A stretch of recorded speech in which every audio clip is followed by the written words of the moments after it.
chapitre 31, verset 31 jusqu'à verset 34.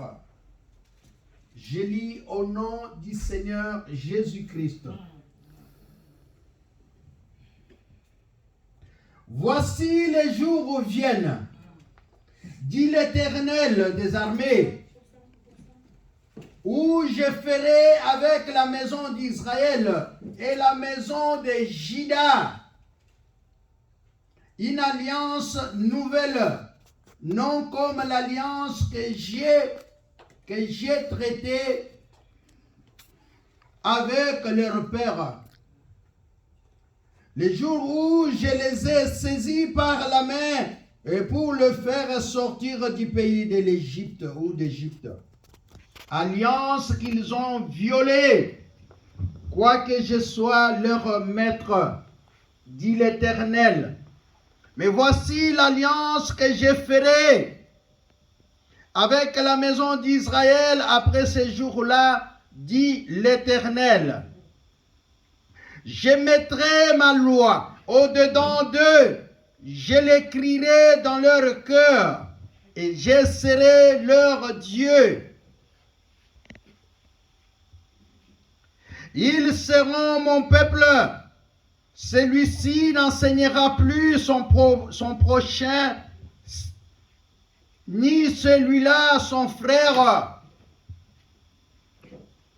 en disant, connaissez l'Éternel, car tous me connaîtront, depuis le plus petit jusqu'au plus grand, dit l'Éternel. Car je pardonnerai leurs iniquités, et je ne me souviendrai plus de leurs péchés, parole de l'Éternel. Amen. Nous allons encore lire dans un psaume, chapitre 111.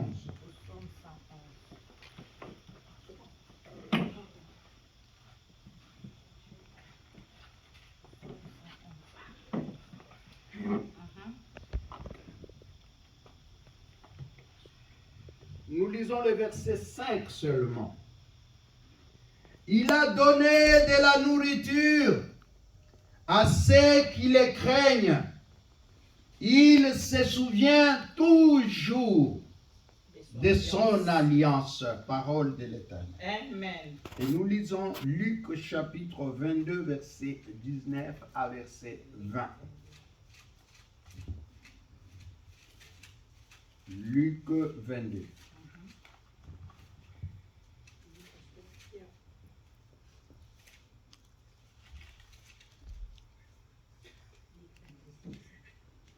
Verset 19 à verset 20. Ensuite, il prit du pain et après avoir rendu grâce, il le rompit et leur donna en disant, ceci est mon corps qui est donné pour vous. Faites ceci en mémoire de moi. Il prit de même la coupe plutôt, après le souper, et leur donna en disant, cette coupe est la nouvelle alliance en mon nom, en mon sang plutôt, qui est répandue pour vous. Amen. Amen. Voilà, on peut s'asseoir.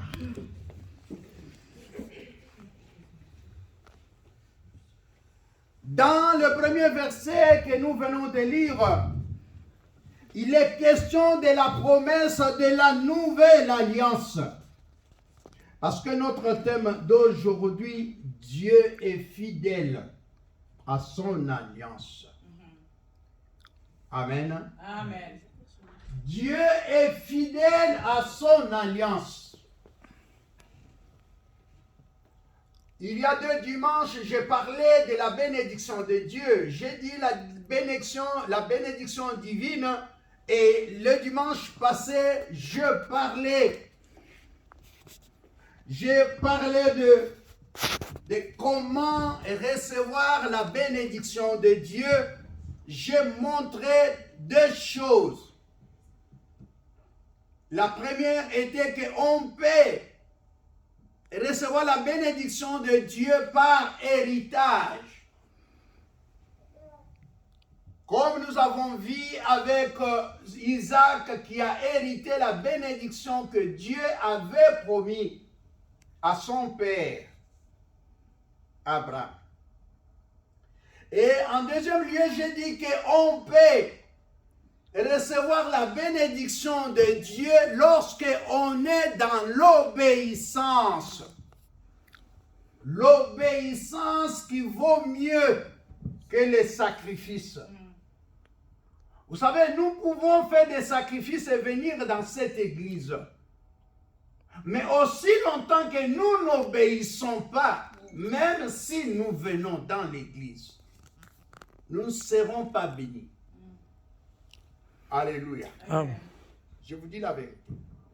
Ce n'est pas le fait de venir à l'église, de taper les drums, ou même de prendre le micro et de chanter, et qui fera de toi que tu vas avoir la bénédiction de Dieu. Je ne pense pas. Dieu est tellement fidèle dans sa parole et il est derrière sa parole. Dans l'église de Dieu, on ne vient pas pour faire les camaraderies. Dans l'église de Dieu, on doit être strict avec la parole de Dieu. J'insiste et je resterai comme ça. Je ne demanderai à personne de me donner des conseils, car je sais comment j'ai été formé pour l'œuvre de Dieu. Je ne suis pas un pasteur parvenu. Je suis formé. Je fais des études pour être pasteur. Et j'ai des diplômes. Je peux déjà justifier la profession que j'ai faite.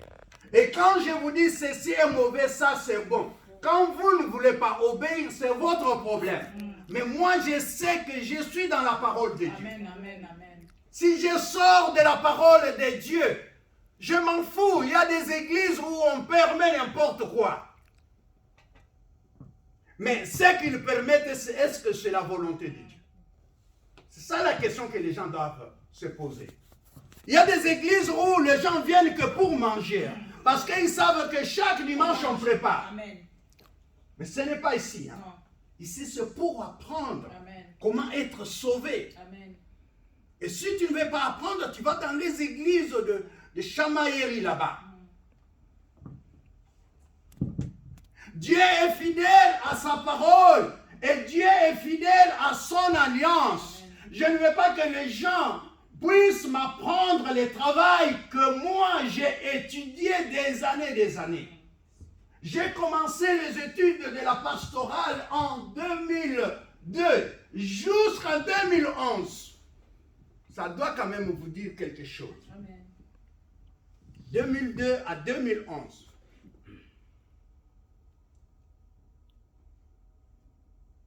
Gloire soit rendue à notre Seigneur. Amen. Que Dieu pardonne ceux qui pensent être dans la vérité et moi être dans l'erreur. Que Dieu vous pardonne et nous pardonne aussi. Amen. Alors je disais que Dieu est fidèle à son alliance. La fois passée, je vous avais parlé de la bénédiction que Isaac a reçue dans le pays de Canaan. C'était, Dieu lui dit, je te bénirai parce que j'ai fait alliance avec ton père. Et j'ai promis à ton père de le bénir et de bénir aussi ses descendants. Et j'avais dit que nous pouvons être bénis par la foi de nos parents. Nous pouvons être bénis lorsque nos parents ont gardé l'alliance qu'ils ont fait avec Dieu et que Dieu leur a donné des promesses. Et Dieu peut répercuter aussi sa bénédiction sur leurs enfants jusqu'à la 4e génération. Jusqu'à 1000 générations plus tard après eux. Alléluia. Amen. Alors les amis, ici, depuis que le monde est monde, depuis la création de l'univers et depuis aussi la création de l'homme, comme partenaire de Dieu dans son œuvre Dieu a toujours fait alliance avec des hommes. La fois passée, je vous avais parlé que Dieu a fait au total 8 alliances. Et maintenant, il ne fait pas encore alliance avec des gens. Parce qu'il a déjà fait l'alliance dont nous venons de lire dans Jérémie chapitre 31. Il a dit, je ferai une nouvelle alliance. Elle sera irremplaçable et cette alliance sera éternelle. Alléluia. Amen. Et l'alliance dont on parle, c'est la nôtre. L'alliance qui a fait de toi et de moi enfants de Dieu. Cette alliance que Jésus-Christ a inaugurée par son sang. Et aujourd'hui, nous allons voir les différences. La différence de notre alliance avec les autres alliances. Alléluia. Amen. Est-ce qu'il y a quelqu'un qui connaît la différence? Amen, amen. Amen. Je disais qu'au total, il y a eu 8 alliances. La première alliance et la deuxième alliance, c'était avec une personne. Et cette personne s'appelle Adam. Dieu a fait alliance avant que sa femme soit formée. Dieu a fait alliance avec Adam. Et après que sa femme a été formée, et que cette femme est allée toucher à l'arbre de vie, de la connaissance du mal et du bien, et quand ils ont chuté, Dieu est revenu pour faire une deuxième alliance avec eux. Et c'est ce qui veut dire qu'avec Adam, Dieu a fait 2 alliances, la première et la deuxième. Est-ce que quelqu'un m'entend? Amen. Et donc, peut-être un jour, je parlerai en détail sur chaque alliance. À ce moment-là, nous allons donner des versets. Mais si vous parcourez la Bible, vous allez voir la première alliance et la deuxième. La deuxième, c'était après la chute. La troisième alliance, c'était l'alliance que Dieu a fait avec Noé. Vous connaissez l'histoire de Noé? La Bible nous parle en détail sur Noé. Comment Noé a fait un bateau et comment 40 jours il y a eu la pluie. Comment le monde a été exterminé par l'eau. Tout à l'heure là, on nous parlait de ce qui s'est passé au Brésil. Et comment Dieu a envoyé la tempête avec le tremblement de terre. Et comment est-ce que les maisons se sont écroulées, comment les gens sont morts, parce qu'ils avaient fait un carnaval dans lequel ils étaient en train de louer Satan comme étant les créateurs de l'univers et de l'humanité. Chose très grave que Dieu ne peut pas tolérer. Et on a vu 2 jours après, comme le modérateur venait de l'évoquer, et on a vu que 2 jours après, il y a eu une forte pluie de tempêtes avec tremblement de terre. Et 2 maisons de 4 ciels se sont écroulées. Les routes se sont cassées, les ponts sont tombés. Et les gens sont morts. Les maisons ont été inondées. Les gens ont perdu de voitures. Ce n'était pas facile pendant des jours. À cause du geste mauvais qu'ils ont fait pour louer Satan à la place de Dieu. Dieu est capable de le faire aussi dans la vie d'un homme. Alléluia. Amen. On ne se moque pas de Dieu. Dieu est souverain. Si Dieu nous fait grâce de nous donner la vie, ce n'est pas que Dieu est moins que nous pouvons diriger Dieu. C'est Dieu qui nous dirige. C'est lui qui nous donne le souffle de vie. C'est lui qui permet que tu existes, que tu puisses avoir des talents pour qu'on te connaisse et que tu puisses avoir l'être. Donc il faut être à la hauteur d'honorer ton Dieu chaque jour, chaque minute de ta vie. Nous ne sommes pas des gens qui ne connaissent pas la culture divine. Nous sommes les hommes et les femmes déjà quand nous sommes nés et que nous connaissons Dieu déjà depuis l'âge de l'enfance, comme on nous amène maintenant Léo dans l'église. Donc il va grandir avec la parole de Dieu comme divine par exemple. Mais ce n'est pas que quand tu arrives à l'âge de la puberté, tu commences déjà à prendre une autre direction, tu crois que Dieu va te suivre là-bas. Non, Dieu ne va pas te suivre. Dieu va te laisser partir comme ça, tu vas faire des bêtises que tu veux faire, de la sexualité ou je ne sais pas quoi, aller dans les discos, de quoi, tout ça. Dieu te regarde. Et un jour, Dieu va te redemander pourquoi tu faisais ceci, cela. Notre Dieu est souverain. Alléluia.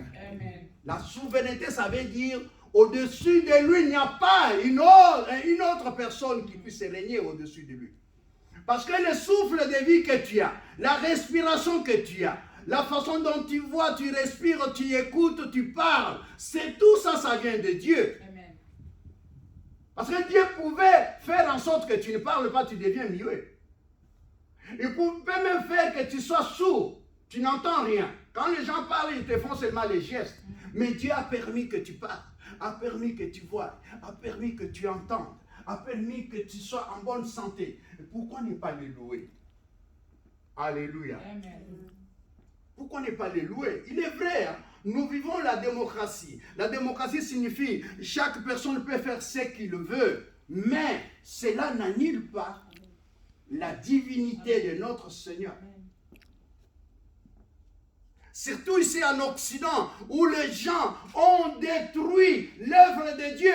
Ils pensent qu'ils peuvent régner à la place de Dieu. Mais maintenant, Dieu le montre qu'il est le Tout-Puissant à travers des maladies qui ne parviennent même pas à guérir. Comment est-ce que des maladies sont en train de détruire beaucoup dans ces pays des Occidentaux? Alors je disais que Noé, c'était le troisième, donc alliance. Quatrième alliance, c'était alliance d'Abraham. Lorsque Abraham a quitté son pays pour aller dans le pays où Dieu devait l'indiquer, le pays de Canaan, et qui n'était pas habité, qui ne lui appartenait pas, mais qui appartenait déjà à un autre peuple qu'on appelle des Cananéens. Mais Dieu lui a dit, les gens de ces pays, je vais les exterminer à un certain moment parce que j'ai décidé de les punir. Il y aura un moment où ce pays va t'appartenir, toi et tes descendants. Mais tu vas y habiter comme un étranger et après tu deviendras propriétaire. C'est comme par exemple, tu viens ici aux Pays-Bas, on t'appelle asylant ou je ne sais pas quoi, ou on t'appelle, je ne sais pas... qui ça colonisé ou je ne sais pas quoi. Mais plus tard, tu prends la nationalité de ce pays et après, on t'appelle aussi que tu deviens, maintenant tu as les droits de vote et tu deviens maintenant donc citoyen de ce pays. Et c'est ce qui s'est passé avec Abraham lorsqu'il est arrivé à Canaan. Et après Dieu lui dit, maintenant là tu vas posséder ce pays dans toutes ses limites et il appartiendra aussi à tes descendants pour l'éternité. Alléluia. Amen. Donc l'alliance de Dieu a été respectée. Et nous voyons le cinquième, donc la cinquième alliance, c'est une alliance, la cinquième alliance, c'est l'alliance de Sinaï. Cette alliance dont le médiateur est Moïse. Lorsque Israël revenait d'Égypte pour aller dans la terre promise. Et il y a eu aussi alliance, Dieu a fait alliance avec Israël à travers Moïse sur la montagne de Sinaï. La cinquième alliance. Et la sixième alliance, c'est quand Israël est entré dans la terre promise sous la direction ou le leadership de Josué, fils de Nun. Et c'est Josué qui a inauguré cette alliance que Dieu a fait avec Israël lorsqu'ils sont entrés dans Canaan. Alléluia. Amen. Sixième alliance. Et la septième alliance, c'est l'alliance que Dieu a fait avec David. il a fait alliance avec David. Et cette alliance-là, vous savez, parce que David était un roi qui a obéi à Dieu dans tous les détails de sa vie. Et il était un homme, la Bible dit, il était un homme intègre. Et il a cherché à pratiquer l'intégrité et la sanctification pour demeurer sur la montagne de Dieu, parce que Dieu lui avait montré les secrets qui demeurera sur la montagne de Dieu et qui peut entrer dans la tente de l'Éternel. Et Dieu lui a révélé, et c'est lui qui marche dans l'intégrité et la sanctification. Alléluia. Amen. C'est-à-dire, comme tu es là, tu peux aussi entrer dans la félicité. Tu peux aussi devenir, donc comme David, comme Job. Et Abraham a appris à être intègre parce que Dieu lui avait dit, quand il a fait alliance avec lui, il lui a dit, sois intègre, parce qu'il avait vu que l'intégrité n'était pas dans Abraham. Dieu nous connaît. Il te connaît. Il sait si tu es fidèle ou pas. Il sait si tu es intègre ou pas. Il sait si tu marches dans la sanctification. Et si la sanctification dans laquelle toi tu marches, elle dure combien de temps? Dieu sait tout ça. Dans le petit détail. Alléluia.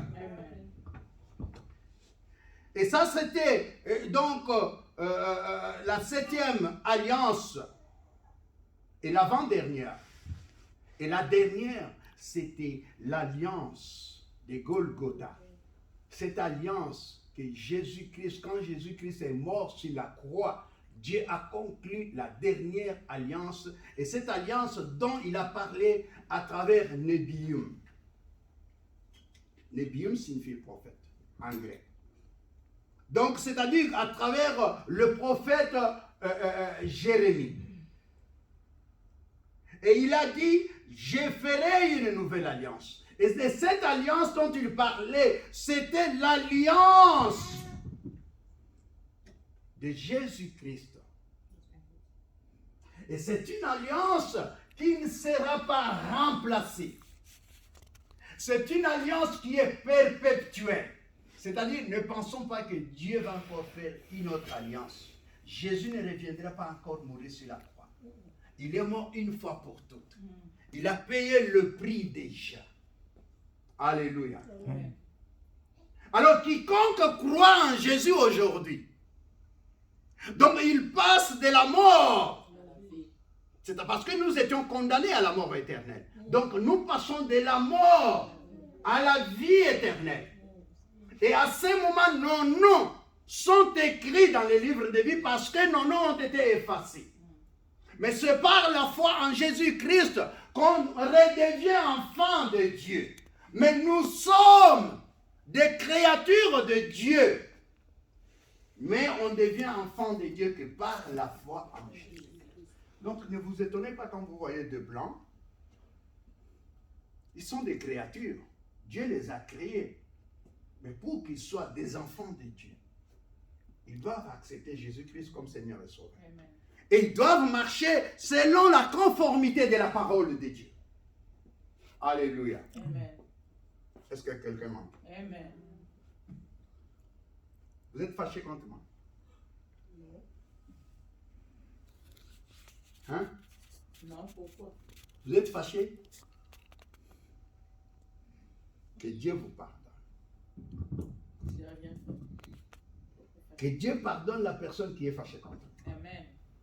Parce que ce que j'ai fait et ce que j'ai dit, c'est en fonction de la parole. Il est interdit aux hommes de s'habiller comme des femmes. Il y a beaucoup de choses dans la Bible dont je ne vais pas vraiment revenir. Et si vous êtes fâché contre moi, alors pardonnez-moi, mais je sais que vous n'avez pas vraiment raison de vous fâcher contre moi, parce que chacun fait son travail. Amen. Je suis pasteur et je le suis en réalité. Je ne vais pas me diminuer à être un pasteur complaisant. Vous savez, les pasteurs complaisants, ce sont des pasteurs qui s'adaptent à la vie des chrétiens. Alléluia. Amen. Alléluia. Amen. Oh, Alléluia. Amen. Un pasteur ne peut pas être complaisant. La complaisance ne vient pas de Dieu. Voilà. Alors, parmi ces 8 alliances, il y en a 2 qui ont été plus grands. Celui de Moïse et celui de Jésus-Christ. Pourquoi? Parce que l'alliance de Moïse ne concernait pas Moïse avec Dieu, mais cette alliance concernait tout un peuple qu'on appelle le peuple d'Israël avec Dieu. Mais l'alliance de Jésus concerne non pas seulement Israël, mais toutes les nations. Ça veut dire toute l'humanité tout entière. Alléluia. Amen. Vous voyez déjà la différence commence déjà. C'est-à-dire les autres alliances, c'était Dieu avec David, Dieu avec Noé, avec Abraham, etc., etc. Mais l'alliance de Moïse, c'était avec le peuple tout entier d'Israël, les 12 tribus. Donc du plus petit au plus grand, tous ils ont fait alliance avec Dieu. Et l'alliance de Golgotha, c'est pour toutes les nations. Les Congolais y compris. Le Guyanais y compris. Alléluia. Amen. Donc tout le monde, les Angolais, les Pakistanais, les quoi. Donc tous sont dans l'alliance de Jésus-Christ. Et si un Pakistanais, même s'il était musulman, il croit au Seigneur Jésus-Christ, la donne va changer. Il deviendra enfant de Dieu et son nom sera écrit dans les livres de vie. Fais papi, mais tu ne me filmes pas. Hein. Tu es en train de... Tu as dit que l'autre là, il ne fait pas. Non, et quand tu passes ça? Et quand? Pourquoi? Place. Ah, place, c'est ça. Ok. Voilà. Les amis, je disais ceci, hein, que l'alliance de Moïse et l'alliance de Jésus-Christ, ce sont les 2 alliances avec beaucoup de gens. Et parmi ces 2 alliances sont différentes des autres alliances parce que Dieu a fait alliance avec un groupe de personnes plutôt qu'avec une personne. Et c'était des alliances entre Dieu et son peuple d'Israël. Ça, c'était à travers Moïse, Dieu et le peuple d'Israël. Et l'alliance de Jésus-Christ, c'était Dieu avec toutes les nations.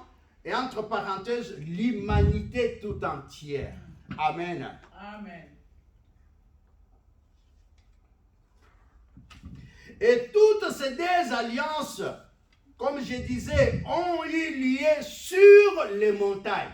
L'alliance de Moïse, c'était sur la montagne de Sinaï. Et l'alliance de Jésus, c'était sur la montagne aussi, la montagne de Golgotha. Tandis que les autres alliances, c'était peut-être dans une maison d'un homme, ou comme quand Dieu a fait alliance avec Abraham, c'était quelque part là-bas, dans la vallée de Chavé. Mais ce n'était pas sur une montagne. Alléluia. Amen. Alors, la première alliance avait comme sacrifice, donc toutes les alliances, la première alliance par exemple, jusqu'au 7e alliance, les sacrifices qu'on faisait pour inaugurer les alliances, c'était avec des animaux. C'est-à-dire, on va prendre par exemple 10 bœufs, 10 vaches, on coupe leur tête, mais on extrait le sang. Et le sang là, on va faire alliance avec ce sang là. Le sang de bœufs, de brebis, de chèvres, de moutons, etc., etc.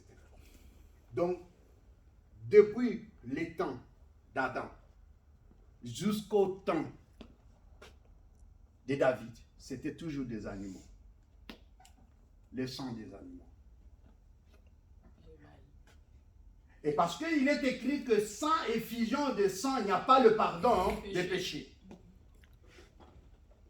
Alors maintenant, la différence entre notre alliance Et toutes les autres 7 alliances, c'était que l'alliance de Golgotha, l'alliance de Jésus-Christ a été inaugurée. Et les sacrifices qu'on a fait, ce n'était pas le sang de bêtes, mais c'était le sang divin.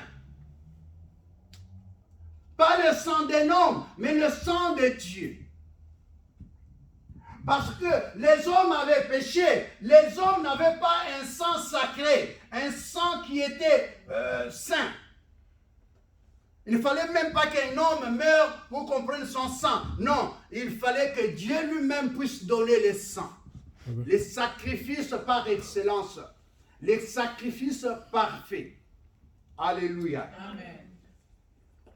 Et cette nouvelle alliance, dit la Bible, elle est éternelle, parce que le sacrifice du sang divin, c'est lui de Jésus-Christ, comme la Bible le dit dans Luc. Quand Luc, nous avons lu Luc, où Jésus-Christ dit, il prend la coupe qui était remplie du vin, mais il dit que c'est l'alliance à mon sang pour vous, pour le pardon de vos péchés. Alléluia. Amen. Donc pendant qu'il prenait du vin, mais Jésus-Christ disait, le vin là, il représente son sang qui va bientôt couler au mont de Golgotha pour le pardon de leurs péchés. Donc c'est pour vous dire que la différence est énorme entre le sang des animaux et le sang divin. Et ça signifie que Dieu ne va pas accepter de mourir une deuxième fois ou de prendre notre place une deuxième fois. Comme beaucoup de gens pensent qu'après avoir été acceptés dans la famille de Dieu par l'alliance de Golgotha, ils pensent qu'il peut aller encore se faire des bêtises, je ne sais pas où là, et revenir encore dire non, Jésus va encore pardonner. Non, les amis, Jésus-Christ ne va pas mourir la deuxième fois. Et chaque fois que nous sommes en train de nous rebeller contre Dieu, nous sommes en train de remettre Jésus sur la croix. La Bible dit, nous ne pouvons pas saboter le sang de Jésus qui a coulé au mont de Golgotha. Peu importe ce que les gens pensent. Aujourd'hui, les gens sont sur leurs émotions et leurs désirs. Ils sont là, sur leurs humeurs. Non, les amis, les humeurs ne sauvent pas. Fais papi. L'humeur là, d'être fâché, ça ne sauve pas. Au contraire, ça t'engloutit dans le néant. Il faut avoir l'image de Jésus-Christ. Amen. Alléluia. Amen. L'image de Jésus-Christ, parce que la Bible nous dit, Dieu nous a destinés à être semblables à l'image de son Fils, qui est Jésus-Christ, quand vous lisez aux Romains. Chapitre combien? Chapitre 8. À partir du verset 29, vous allez descendre. Alléluia. Nous sommes appelés à être comme Jésus. Jésus pardonne. Jésus, il pardonne. Jésus, il est flexible, si vous voulez bien. Hein? Vous savez, quand nous allons chercher du travail, on nous demande toujours si vous êtes flexible. La flexibilité, ça veut dire quoi? Ça veut dire que tu peux accepter parfois qu'on te dise des choses par ton chef. Tu acceptes ça. Qu'il te fasse des reproches. Ce n'est pas comme dans l'église. Hein. Ou parfois, les gens ne sont pas flexibles. Il faut être flexible. Il faut accepter qu'on te fasse des reproches qui te donnent le pardon de Dieu. Qui permettent que tu sois sous la bénédiction de Dieu plutôt que sous la malédiction. Alléluia. Amen. Alors, donc, nous ne devons pas penser que lorsque cette alliance a eu lieu et que les choses vont redevenir encore comme avant. Non! On est passé de la mort à la vie éternelle. On doit se maintenir maintenant dans la vie, pendant notre vie, jusqu'au dernier jour. Et c'est pour cela, la Bible dit, si l'Éternel est ton berger, il faut toujours demeurer dans la maison de l'Éternel jusqu'à la fin de tes jours. Vous lisez souvent Psaume 23, mais vous ne comprenez pas ce qu'il dit. Psaume 23 dit, l'Éternel est mon berger, je ne manquerai de rien. Il me fait reposer dans le vert pâturage. Il me dirige près des eaux paisibles. À cause de son nom, il me conduit dans les sentiers de la justice. Quand je marche dans la vallée de l'ombre de la mort, c'est quand tu es malade, quand tu es exposé à des accidents, c'est dans la vallée de l'ombre de la mort. Mais la houlette et le bâton de Dieu, c'est ton assurance. Et Dieu dresse une table devant toi, en face de tes adversaires. Quand Dieu nous oint d'huile, nos adversaires voient ça. Mais ils viennent parfois pour essayer un peu de comparer leur puissance à la puissance de Dieu. Mais je vous dis, la puissance de Dieu est extrême et illimitée. Alléluia. Et quand vous allez continuer le psaume 23, vous allez comprendre, il dit que, donc, tu dresses devant moi une table en face de mes adversaires, tu oins d'huile ma tête et ma coupe déborde. Et David dit en dernier lieu, dit, oui, le bonheur et la grâce m'accompagneront tous les jours de ma vie. Et il dit quoi? Tous les jours de ma vie, j'habiterai dans la maison de l'Éternel jusqu'à la fin de mes jours. Quand on vient en Jésus-Christ, ce n'est pas pour rentrer dans le monde. Et c'est ce qui a fait que David a été sélectionné parmi les intègres. Et Dieu a dit, David est un homme intègre. C'est l'homme selon mon cœur. Il a décidé de demeurer dans ma maison toute sa vie, jusqu'à la fin de sa vie. Il est vrai, par moments, David a péché. Le péché que nous connaissons, il a pris la femme d'autrui. Mais il se repentit.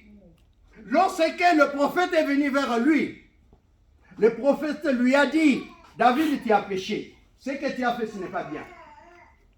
David a dit, je mérite la punition de Dieu. J'ai péché. Je me repens de ces péchés. Il faut être prêt à se repentir. Quand on te dit ça c'est mauvais, il faut dire oui. Que Dieu me pardonne. Il ne faut pas chercher à justifier. Il ne faut pas penser que tu es plus intelligent que la parole de Dieu. La parole de Dieu est plus pénétrante. La Bible dit, elle est comme une épée à double tranchant.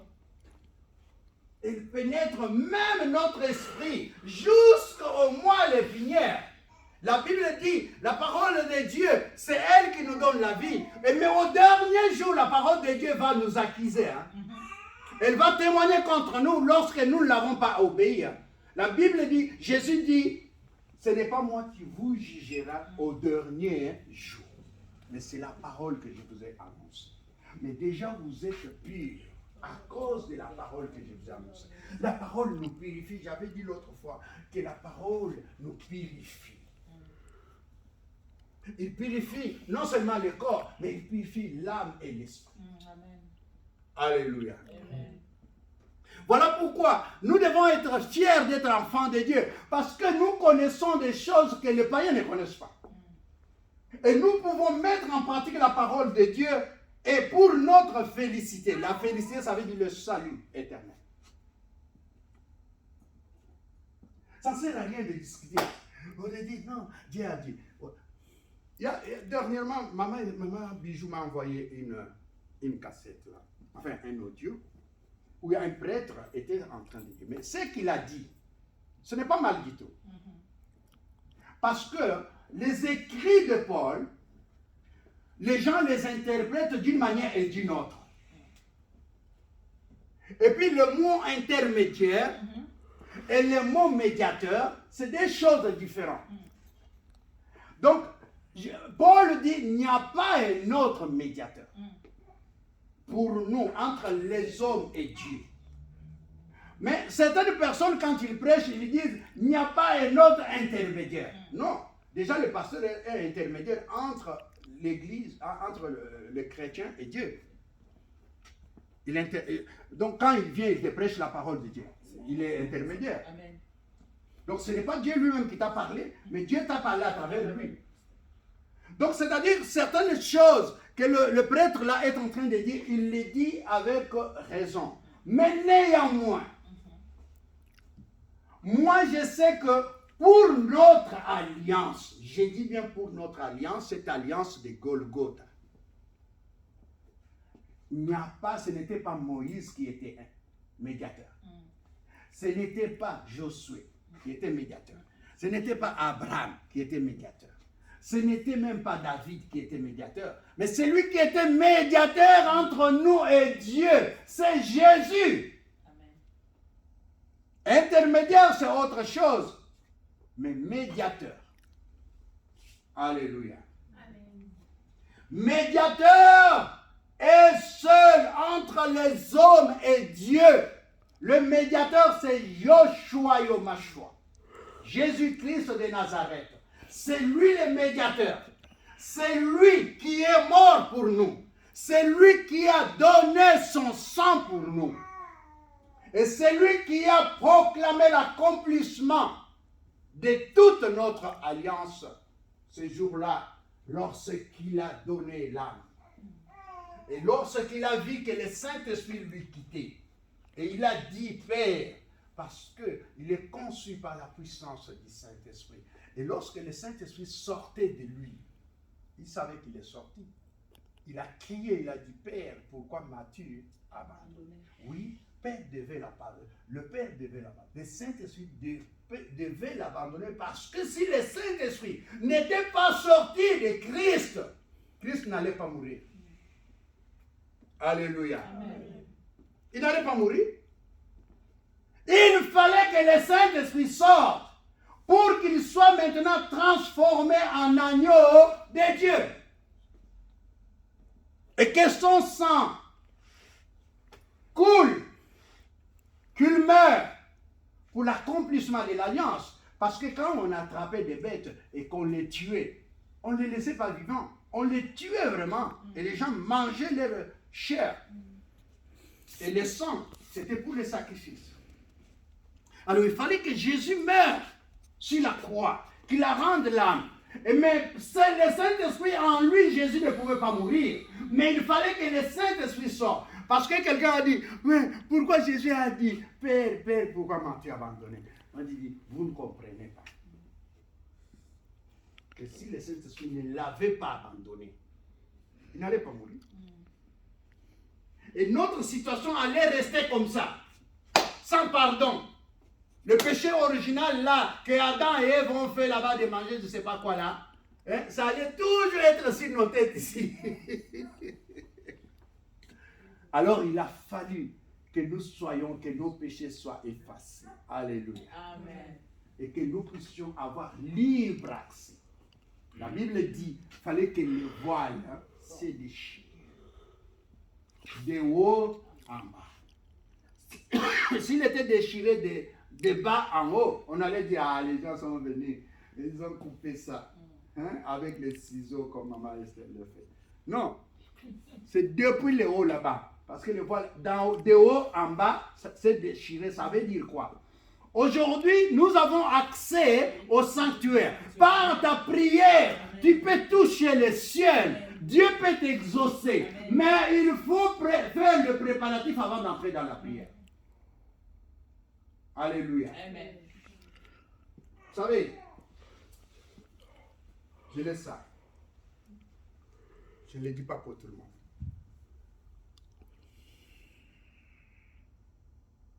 Ceux qui étaient avec moi à la maison, ils ont vu ce qui s'est passé le lundi chez moi. Mais j'ai crié, j'ai dit, Seigneur, sauve-moi. J'ai dit, Jésus, tu es le Seigneur. Sauve-moi, j'ai besoin de toi. Il m'a secouru immédiatement. Amen. Alléluia. Amen. Et quand je suis allé voir le médecin, il m'a dit, il n'y a rien.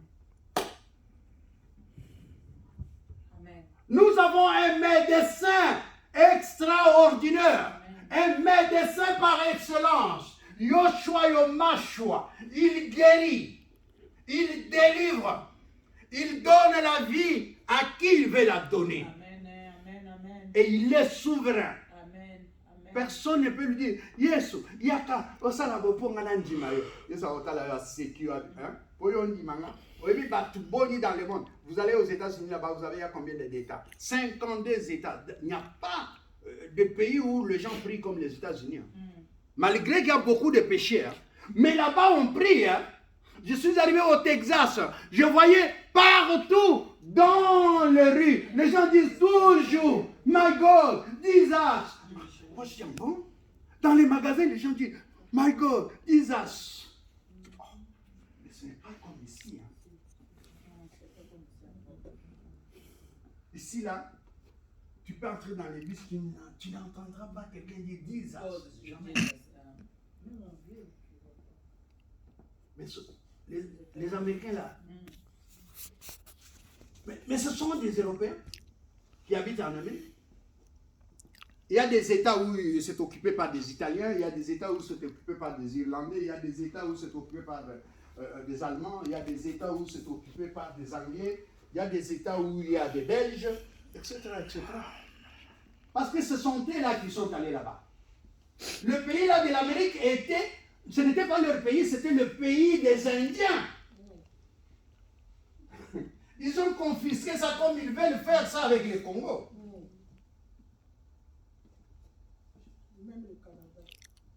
Même le Canada, c'était les Indiens. Les Français et les Anglais se sont arrangés pour aller tuer les Indiens et occuper leurs terres. Mais comment ça fait-il que le blanc des États-Unis, et ils prient, mais ceux d'ici, là, ils ne veulent pas prier. Vous allez voir dans les églises aux États-Unis remplies de blancs, de blancs. Oh my God. Ils dansent, ils chantent. Pendant la louange, tu vois, toutes les jeunes filles grandissent dans la parole. Même beaucoup de musiciens que vous voyez aujourd'hui, ils étaient d'abord des choristes. Ils ont commencé dans l'église. Même Michael Jackson, il a commencé dans l'église.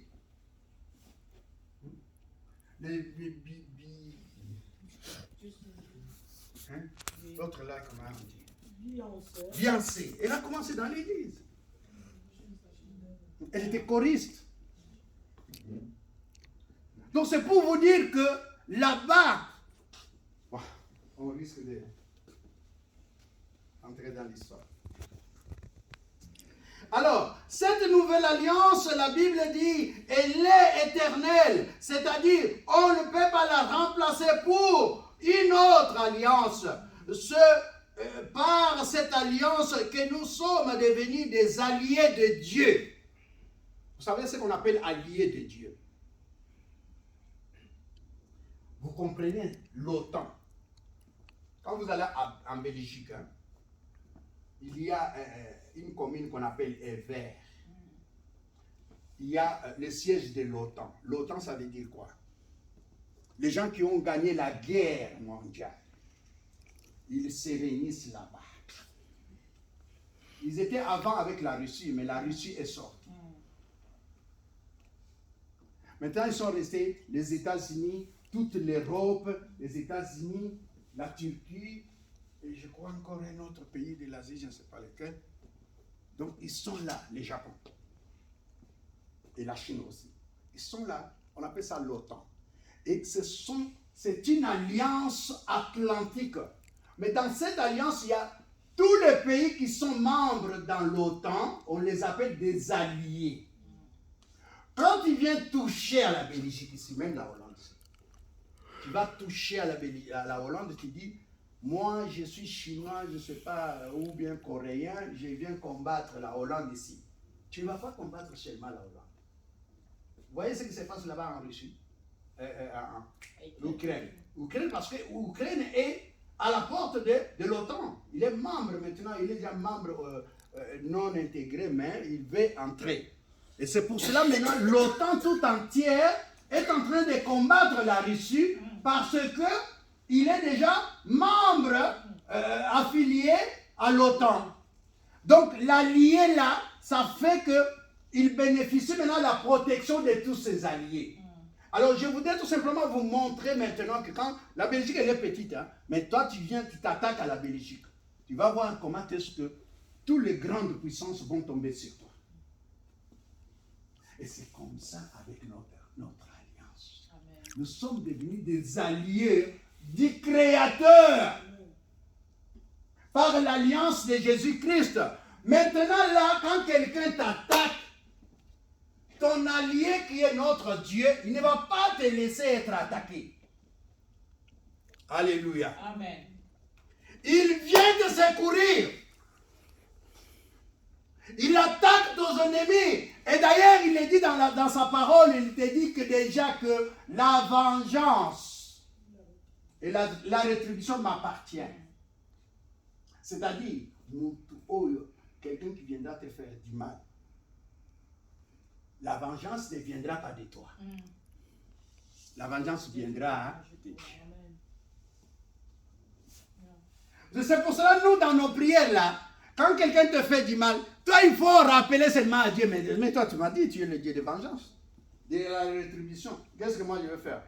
Je vais me fâcher contre lui, mais toi, tu vas jouer ton rôle. Parce que il y a la part de Dieu et notre part. Dans notre part, c'est la prière. Mais la part de Dieu, c'est la vengeance. Dieu viendra. C'est pour cela, Dieu lui-même, il dit, il est en train de dire que, Dieu dit, avec moi, vous ferez des exploits. Moi, j'écraserai vos ennemis. Alléluia. Il me reste combien de minutes? Je crois que c'est fini. Hein? Amen, amen. Donc, vous avez compris que la première alliance avait comme sacrifice les sangs de bêtes, de brebis, de bœufs, de vaches, etc. Tandis que la deuxième alliance a comme sacrifice les sangs divins, celui de Jésus-Christ, et comme la Bible le dit dans Luc chapitre 22, verset 20. Alors, je disais que cette alliance est irremplaçable. La Bible dit que Dieu n'a jamais oublié son alliance, comme on a lu dans un psaume 111, verset 5. Dieu n'oublie jamais son alliance et Dieu est toujours derrière son alliance. Et c'est pour vous dire que quand vous avez par exemple, vous êtes chrétien et que vous respectez les clauses de l'alliance, qui sont de demeurer dans la parole, de faire la volonté de Dieu, Dieu n'oubliera jamais l'alliance qu'il a fait avec toi à travers le sang de Jésus. Dieu va toujours penser, non, à Bar-Nassar, j'ai un enfant. J'ai un chrétien qui m'écrit. Je le connais. Même si les autres personnes ne te connaissent pas à Bar-Nassar, mais l'Éternel te connaît. Bon, mais moi là, à Bar-Nassar, tout le monde me connaît. Ça, je voulais dire. Et vous allez demander, les messieurs là qui roulent avec le vélo là, qui ont des lettres, ils disent, nous connaissons chez lui. Mais tu peux être dans une ville comme Atulbir, ici on ne te connaît pas, mais Dieu te connaît. Amen. Et Dieu connaît qu'il a fait alliance avec toi. Dieu sait que tes parents ont fait alliance avec lui. Et Dieu se souvient toujours de l'alliance. Amen, amen. Amen. Dieu se souvient toujours de son alliance. La Bible dit, Dieu a béni Isaac à cause de l'alliance avec son père. Et plus tard, Dieu délivra Israël de la main de Pharaon. Aussi à cause de l'alliance qu'il a fait avec Abraham, Isaac et Jacob. Mais parce que l'alliance d'Isaac et Jacob, c'était la même alliance de leur père. Dieu n'a pas fait une autre alliance avec Isaac. Il a rappelé seulement. Je me souviens de l'alliance que j'ai eue avec votre père. Je lui avais dit, lui et ses descendants. Alléluia. Tout ça parce que il a fait alliance avec eux. Après l'alliance de Sinaï avec Moïse, Dieu, il rappelle à Israël de se souvenir de l'alliance avec eux à travers Moïse, comme il l'a dit. Donc nous comprenons que Dieu est toujours fidèle à son alliance, que quand Dieu fait alliance avec un homme ou avec un groupe d'hommes ou avec l'humanité à travers Jésus-Christ, Dieu reste fidèle à cette alliance puisqu'il est riche en bonté, en fidélité, mais lent à la colère. Alléluia. C'est les caractéristiques de Dieu. Donc nous avons vu que Dieu est fidèle en sa parole, en sa prophétie. Il est fidèle en son Église aussi, qui est sa maison. Aujourd'hui, nous avons vu que Dieu est fidèle à son alliance. Or, notre alliance est perpétuelle, éternelle, donc irremplaçable. Alors, les autres différences que nous pouvons trouver pour terminer, les autres différences entre notre alliance et l'alliance, et les autres 7 alliances, nous voyons que la loi de Dieu au-dedans de nous. Quand nous lisons Nébium de Jérémie, par exemple, la prophétie de Jérémie, il dit ceci, que je mettrai ma loi au-dedans d'eux, je l'écrirai sur leur cœur. Vous savez, quand nous acceptons Jésus et qu'on nous prêche la parole de Dieu, quand nous prenons la parole et nous la mettons en pratique, cette parole s'écrit sur nos cœurs. Nous nous souvenons souvent, comme tu te souviens, de quelque chose qu'on t'a fait, je ne sais pas par qui que ce soit, tu n'oublies jamais, tu dis, lui avec tout ce qu'il m'a fait là. Mais c'est comme ça aussi la parole de Dieu. Lorsque nous la mettons en pratique, elle est écrite sur nous, dans notre cœur là, et chaque fois que nous sommes devant un péché, nous disons non. La parole de Dieu interdit ça. Alléluia. Amen.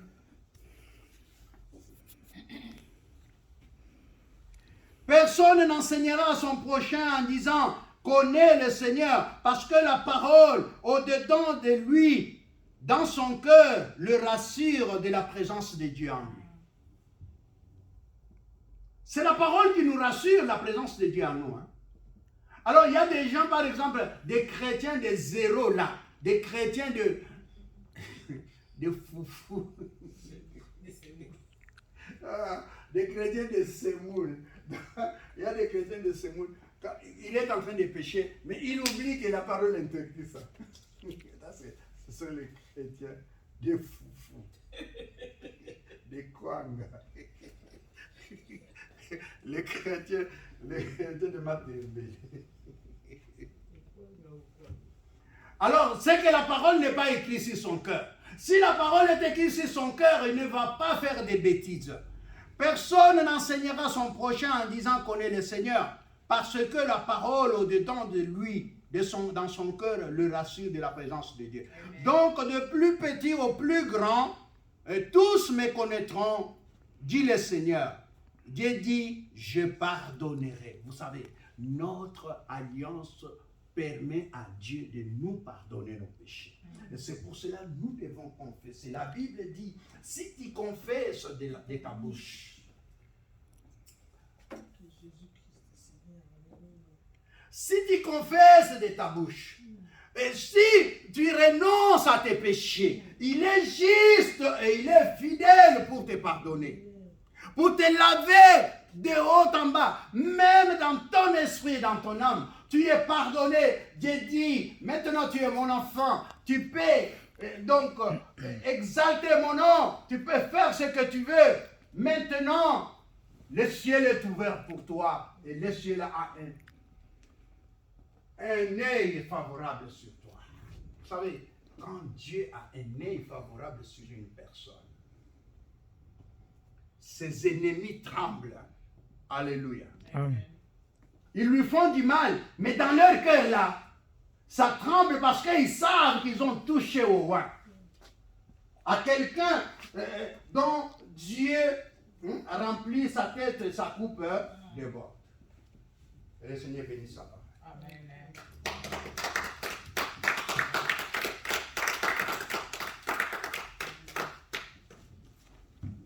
Nous prions. Éternel notre Dieu, le Dieu Tout-Puissant, le premier, le dernier, l'alpha et l'oméga.